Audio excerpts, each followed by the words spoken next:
This weekend at the box office, the battle for #1 is expected to go down between A Quiet Place and Rampage, with Amy Schumer's new comedy I Feel Pretty being largely left out of the fray.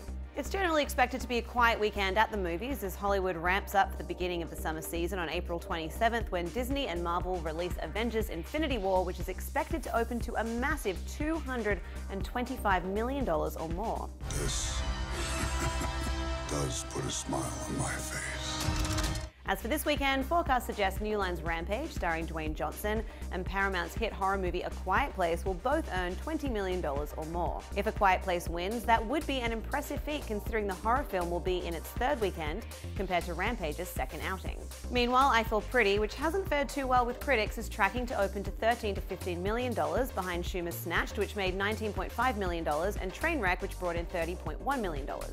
The film, directed by Abby Cohen and Mark Silverstein, sees Schumer playing a woman who believes she looks like a supermodel after bumping her head in a spin class.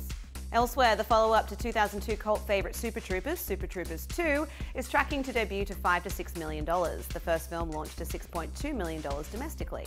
This time out, the oddball troopers attempt to resolve an international border dispute between the US and Canada. And Code Black and Lionsgate thriller Traffic is pacing to open to an even more modest $4 to $5 million. Paula Patton and Omar Epps lead the film, which revolves around a couple who are terrorized by a biker gang at a remote country getaway. So tell us, which movies are you planning to check out over the weekend? Are you in the mood for some comedy with I Feel Pretty? Or maybe some scares with A Quiet Place? Or do you just want to hold out until April 27th when Avengers: Infinity War finally lands in theaters? Let us know in the comments. For the Hollywood Reporter News, I'm Lindsay Rodriguez.